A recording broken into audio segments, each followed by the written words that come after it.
And what interested me about the Lesbian Avenger is not just the history, trying to preserve the history, but thinking about why did they work. Because when the Avengers ended, it seemed like a disaster, it seemed like a horrible failure.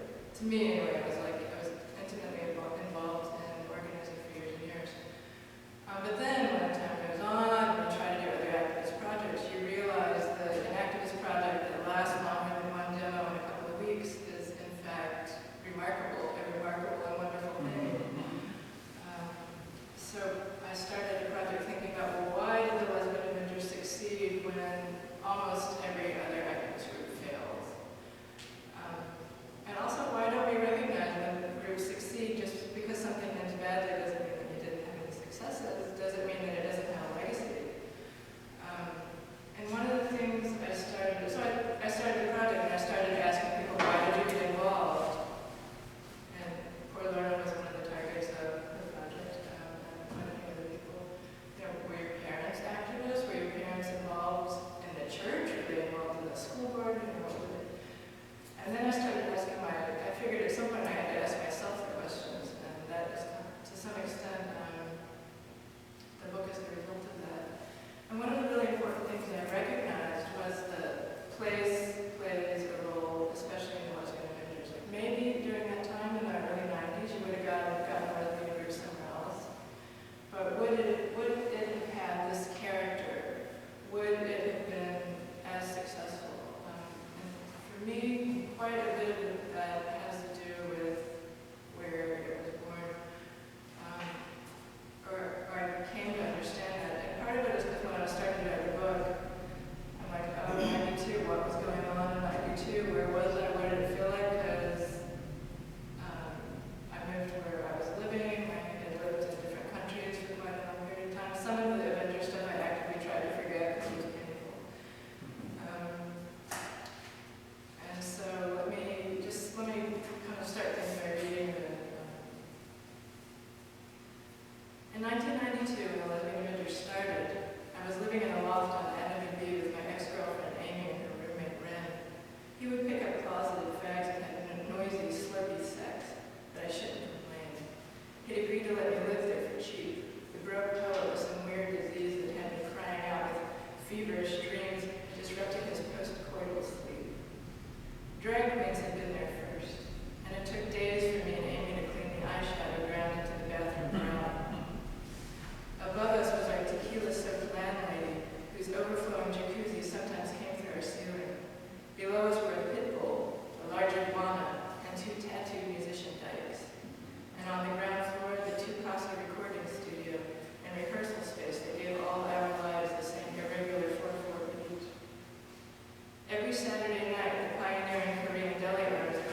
were also the ambulatory skeletons of people dying from AIDS. And I ventured into a couple of ACT UP meetings at Cooper Union, but there were so many people, so many men. I also tried a Women's Action Coalition meeting, but WAC was stuffed with those good-smelling Soho types who had never applied for Medicaid. Closer to me was a young black woman who went around the park with Band-Aid-colored leggings smeared in her crotch with an enormous bloody stain. Mostly I traced the neighborhood, one concrete block at a time with my notebook and pen, looking for a moment of grace. Like that time in the middle of the night I saw this man playing Bach on his guitar in front of the Most Holy Redeemer Church. All around crumbled brown bags and pools of piss. He played with such concentrated joy, even the drums halted and we reeled dance back home. That grace is gone now, gone from me anyway. Like Keith Haring's funny fucking figures, the anguished cries of David Wojnarowicz, and the tower in the community garden at 6th and B that rose up bit by bit until it reached 2 or 3 stories, all scrap lumber, broken dolls, and old shoes strung on. It got too high, aspired too much without permanence, and probably was a menace. Amy moved to Boston a long time ago. Anna and I went to France. When we came back in 2010, Catherine was one of the few old-timers left who I kept up with. Not long ago, we ate Big Greasy Burgers at Falls, which still has the giant plastic hamburger outside. Afterwards, we went back to her place near the park and listened to a little music. They're not the Indigo Girls or Sinead O'Connor, and talked a lot about art and politics, the big scar on her chest and the tiny one on her belly. When I walked home to Anna's, to our apartment this time, through the silent streets, I tried to erase all the chic restaurants, all the fancy apartment buildings and cute little shops, and feel what lay beyond. Now, one of the reasons, I read that section pretty often because there's something when you're trying to get an activist group together, when you're trying to get a movement together, that you need some sort of roots in the community. You need friends. You need a certain amount of. You just need a certain amount of people. For Lesbian Avenger, you need a dikes, right? What do you need for an activist group? You need the constituent members. So the East Village, when I got there, still had lots and lots of lesbians. Now my girlfriend says, "Oh, by that time there were hardly any lesbians at all." But to me, coming from Kentucky, it was like everywhere. You could swing a cat and you had lesbians. And they weren't just generic lesbians. They were lesbians that were active in the women's movement and the health movement. Many of them were active in ACT UP. What else was going on? They were active everything I can think of. Housing rights, immigration issues. So they were active and politically in the ordinary political way. And also the East Village had been really important for lesbian cultural development. One of the first lesbian theaters, definitely in New York, maybe in the US, maybe in the world, was Medusa-like on Baker Street. Out of Medusa's Revenge Theater, well, not exactly a theater, but a few years later, wow, we went to One World Theater, got started. There was a few blocks north, but it ended up also down on Baker Street later on. And the neighborhood was full of writers, it was full of playwrights and choreographers and dancers. And many of these people were also politically involved and aware of themselves as lesbians and aware of themselves as members of the community. And so that when they were doing the work at this time in the early 90s, they were also they were putting that self, that exploration of what it means to be a lesbian into their work, into their choreography. You had Jennifer Moxon grappling with femininity and movement and space and doing pieces that reflected that. You had Sue Friedrich, and many of them also ended up in the Avengers. That's how I can toss out their names because we were there all working in the same room. Sue Friedrich, a filmmaker who edited this edited a documentary, an hour-long documentary on the Avengers that was part documentary, part propaganda. It was a very effective organizing tool. If you want to say, what is a lesbian Avenger? That was a lesbian Avenger.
artist playing with some of these images is when the activists got ready, and of course there's lots of crossover, got ready to start doing an activist group, they were free in the East Village in ways that many lesbians in many other places weren't. Even if they were as free, legally, weren't as free socially, because you had these images in front of you of these incredibly liberated people. I remember the first time I went to a show at WOW, I was laughing uncomfortably the whole time. Like I was practically peeing myself seeing these women on stage. I don't know, being sexual and being funny in ways that I was still kind of like, oh my God, all of those people. And then to be able to step out onto the street and play with power, play with sex and all these things, I think that without the roots in the East Village, that there may have been a group that it wouldn't have been this group. And it also meant that you had a network of people with skills.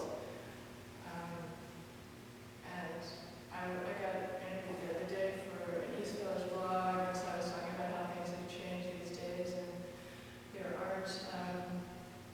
There is very little street activism, very little direct action these days. And then somebody wrote in and I was like, oh, kind of, you're an old fogey, there's all this stuff going on that you don't know about. And they listed a bunch of stuff. And I didn't know about any of it. And I know that when I say things like there's not much activism these days, that you run the risk of somebody, saying, what about me, what about this? But I was mostly talking about street activism and direct action, but the thing is, the point of that is to be visible, to bring attention to issues. And I'm out in the neighborhood all the time in the East Village. Like I go to the laundromat, I read the boards, I read lampposts. There's hardly a flyer that I don't stop and read, so if I don't know about what's going on, what does it mean?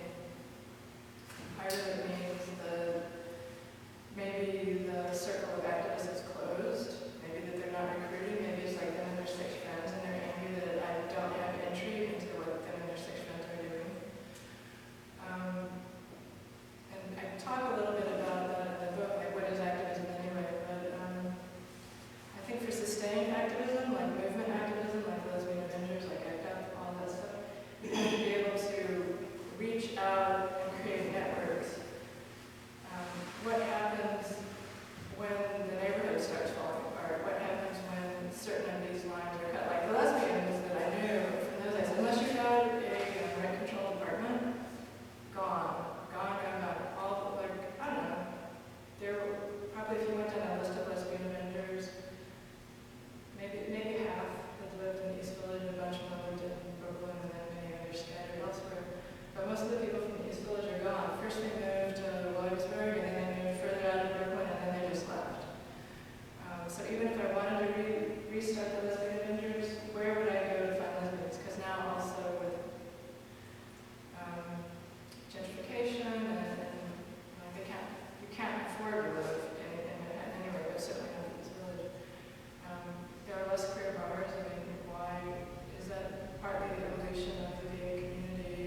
small as we were, it was often just us looking so far outward and welcoming people in. We made a new kind of community online, defined partly by identity and issues, but above all, a certain rebellion against meanness, stupidity, and hate. We took things personally, wrote so intimately about our new friends, that many readers decided we were neighbors, and once we had the Spanish language section going, we'd get these letters from Guatemala or Mexico wanting advice on local gay stuff. In truth, problems weren't much different from place to place, especially when it came to queers. Time itself seemed to stick and repeat like Gertrude Stein or Mozart or mountain ranges. History, like nature, wasn't based on art, but fractals. When Namibia sang Njomo declared homo as un-African and unnatural, European, and a threat to national independence, he was just repeating variations on a theme begun by the Cuban government in the 1960s and 70s that used to accuse queers of perverting the revolution, being a foreign influence. They goaded citizens to violence, sent us fleeing in droves. This time, though, it was hard to isolate us, squash the facts. The internet gave new people access to that rusty old battleground of media. I tried to connect the dots, seeding the mainstream channel pages like Africa, with tons of queer stories and links from places like Behind the Mask, a gay African site. Then I'd stuff the Gay Mundo page with stories about free speech or the right to assemble that affected LGBT activists all over the world. I'd use an article on Taiwan, which was having elections after a long dictatorship, to throw Cuban issues into relief. Like, how do you forge a democracy with a colonial giant breathing down your neck? How do you build a viable economy when you're so small? Where did queers fit into the national picture? The gully was like the backside of the tapestry, where all the threads of human striving were tangled up and knotted together, returning the world to its unity, pissing everybody off. Straight readers that subscribed after reading an article on police brutality would flee after seeing the word gay. A gay webmaster in Kentucky refused to list the gully because we used the word queer. Didn't I know it was offensive? And there was that time I was at a party telling some dyke art dealer about the magazine, and her face got all contorted with disgust. What do you mean, gay point of view? There's no such thing. She stormed off raging that sexual orientation meant nothing beyond who you went to bed with. She was right in a way. In fact, that was the whole conundrum of identity politics. There was no single gay point of view, like skin color or gender or any of these arbitrary, sometimes artificial differences. Sexual orientation didn't make us all the same, but it did affect us. It had to. Being pointed south while everybody else was pointed north. Being a cuckoo in heterosexualness. Maybe it was even our contribution to society, that difference. Our lives making a radical point. Things don't have to be the way they are.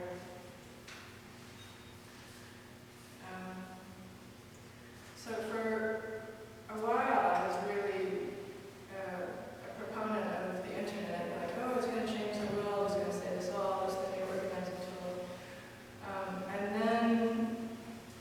And then Bush happened. And then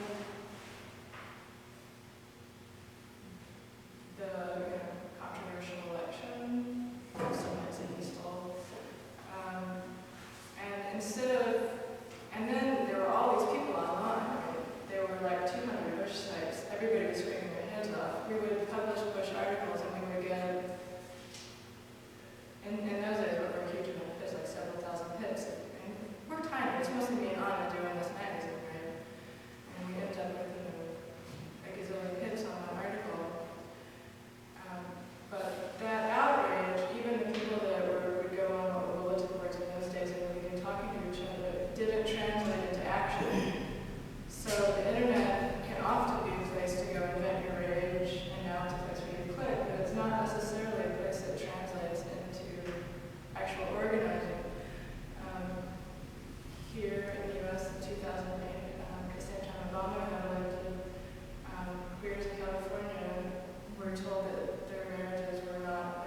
totally fizzled. The person who organized it got famous for like 5 minutes, got a big job, and then it disappeared. And I think that says something about what you need if you want to be an activist.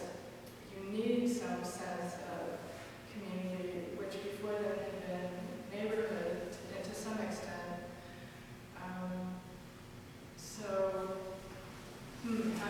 How to make that thing work?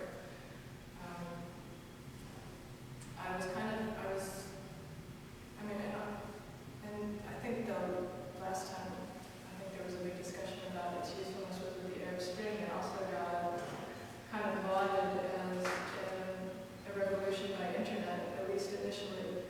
But the fact of the matter is that people went from their computers to the street, and the reason so many people ended up in the street in those countries wasn't because they heard about it on the internet, it was because the mainstream media is there, radio and TV picked it up and broadcast it, and then people heard about it, and then people jumped into it. It wasn't just, you tweet, you click, you do something, it translated. And also there had been a huge history already of activism in those countries.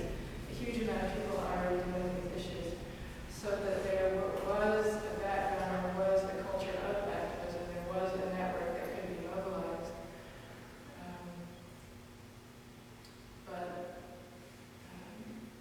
I continued thinking about it. So I'm writing about all this stuff, trying to digest what all of this means as I go through the book, because of course I'm writing about it already, being more aware of it. I'm trying to take people kind of through my thought processes, but in a way that is, you get to see what it's like to be an activist, or what it's like to be frustrated with the internet, or what it's like to get this stuff in your email box. So fast forward, I moved to France for a while. There's a horrible election where there's a female candidate, and if you think France is cool with like the male and the female sort of getting along together, as Frenchmen love them so much, not really. And that was seen when there was actually a female candidate, and misogyny kind of came out of the closet, and it was brutal. And so some of the people that were involved in that campaign were like, what do you do about that? And then there were discussions among people, but then Marie and Harriet, two of the founders, are here sitting there. I remember, Marie, that you at some point were like, okay, I'm going to send out an email to everyone I know and ask, does anybody want to do anything with me about this? And she got a response that was positive. And Marie had been an activist and ACT UP and the AIDS network and other things, but I think this email went much wider, much broader in terms of how some of the response came back. When we talked, in a way you were right briefly, because the email didn't have any impact.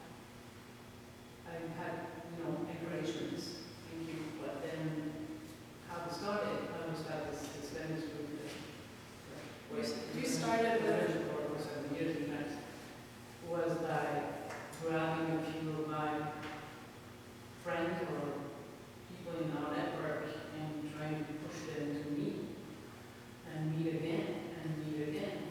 And that was a cumbersome process. Once we had enough people from our network together, determined to act along the line that we defined, and then we use internet as a tool to organize. But mobilization didn't work for internet at all. It worked for the old mobile. Well, that's a good thing you're here.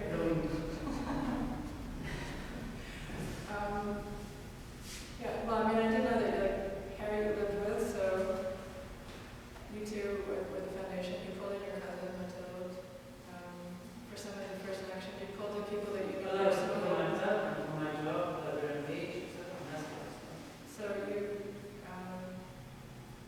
and then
for me it was important because I was seeing other lesbians real life in the flesh, and you felt something.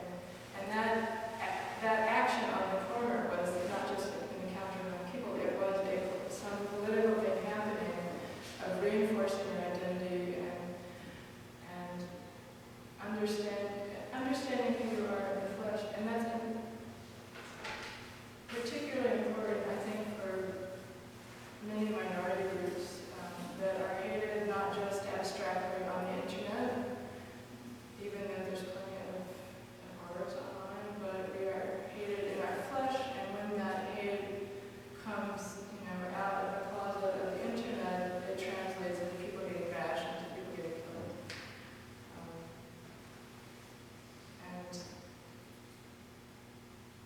And that is, I think, one of the reasons that you can't change things like homophobia, racism, sexism, unless you put your physical body in front of people and make them understand that you're human.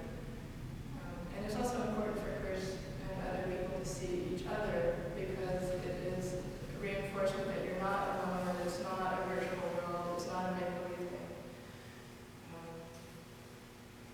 And I think, in many ways, the jury is still out on what the new wave of activism will be because I think neighborhoods are getting more and more difficult. There are a few pockets that remain neighborhoody, but fewer and fewer, especially the gay neighborhoods that we're getting part of. There's a lot of investment, even in traditional black neighborhoods, that is kind of white investors hanging on to the nicest real estate hoping that Harlem goes upscale. Harlem was pretty upscale. They get a lot of neighborhoods that just like Bushwick. Or like, what's happening with this kind of things? That level, like that kind of identification. What's happening in this neighborhood isn't even identification, it's like oligarchification.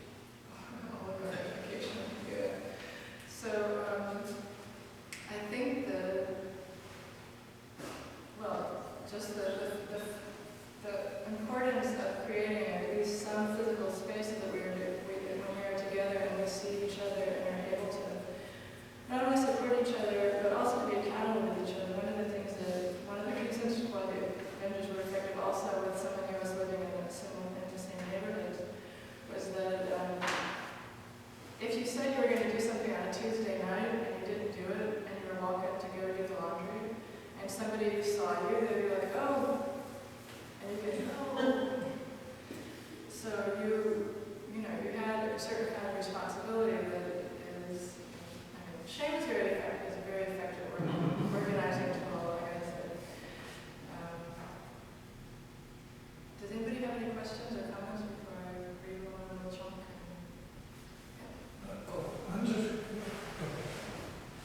It's just occurring to me that there's kind of this overlap between gentrification and gentrification of the gay community itself. The sense of leadership becoming, that's no longer a subversive or countercultural identity, and it sometimes can dovetail in well with gentrification and ruling class. Well, of course, one of the things I always remember is that people are just kind of arbitrarily gay, and we come from every social class, every ethnic group, and I think as things get easier for us being LGBT, whatever, then you just kind of sneak back to wherever you came from, and if you're a very privileged person, you don't have to think about not being privileged anymore. Not that the gay community has ever had a stellar record in dealing with, misogyny and racism and any of these things, because we have all the same problems internally that the larger society has happened.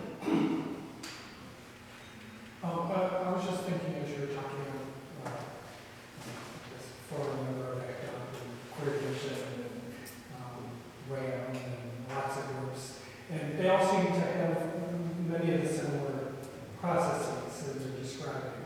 And I really relate to the idea that you need to have a community of people who know each other in the flesh. you know, get that. Like people, you know, you go to a party, you want to go to a party where people know you and you know people.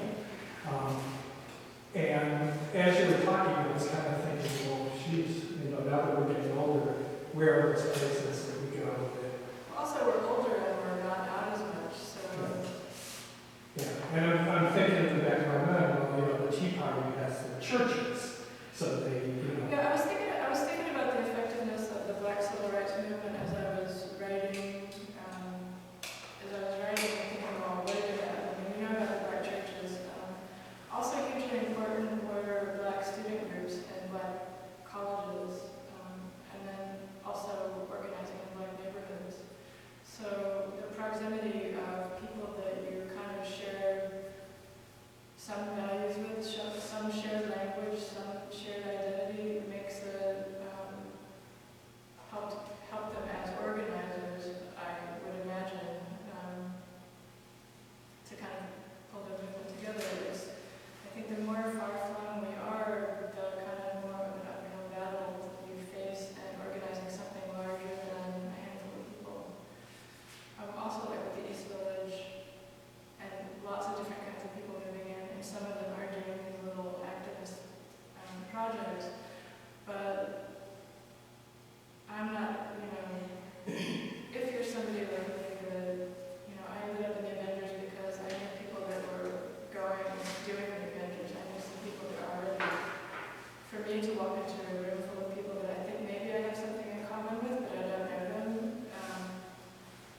something.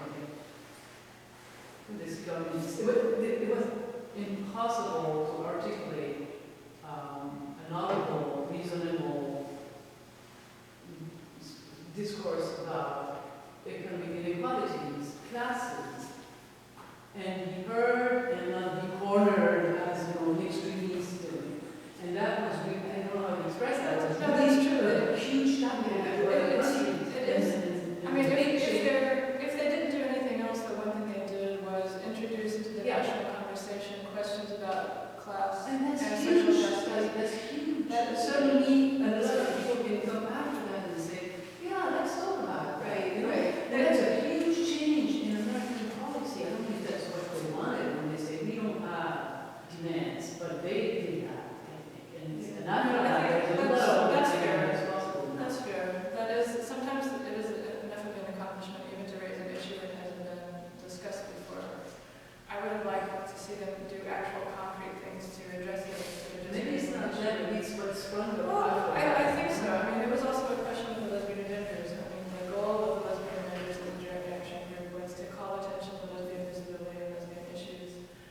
And the Avengers were incredibly successful in doing that. They ended up not just with a group in New York, but with 60 groups worldwide, like a bunch in the US and a huge group in London, and groups in Australia, a bunch of groups in Canada.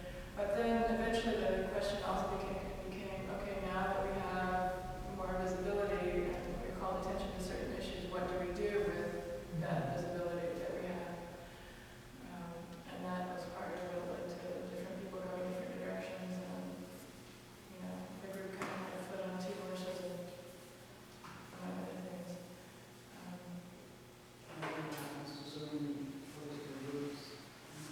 Well, all activist groups sooner or later come best.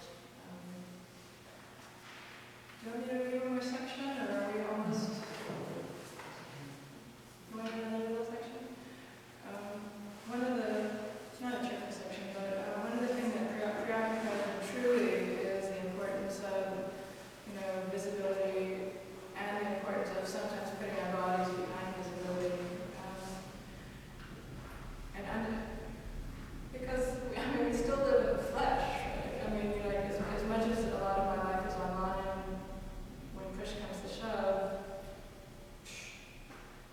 I cannot yet transplant my brain onto a little machine to walk around.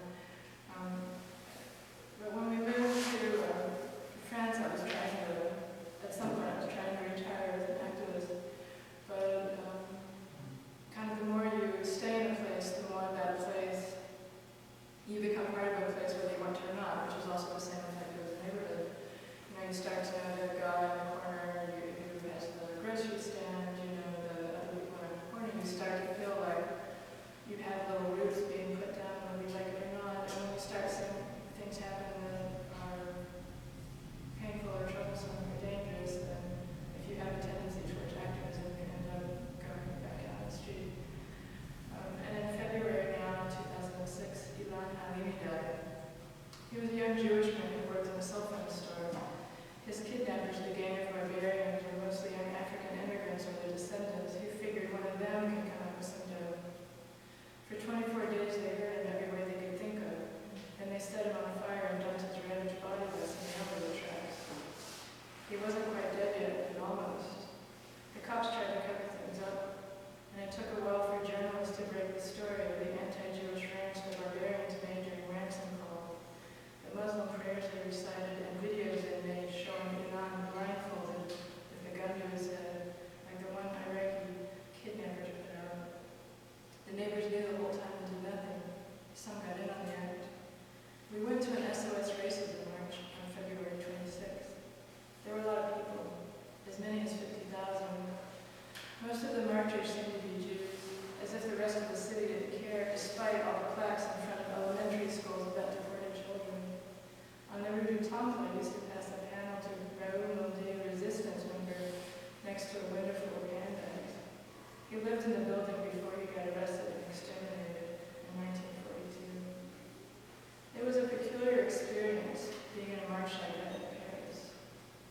Probably some of the other people on our right and left had parents or aunts or uncles or grandparents who had been rounded up by the the Vichy government were rented out by their French Christian neighbors and sent to the camps.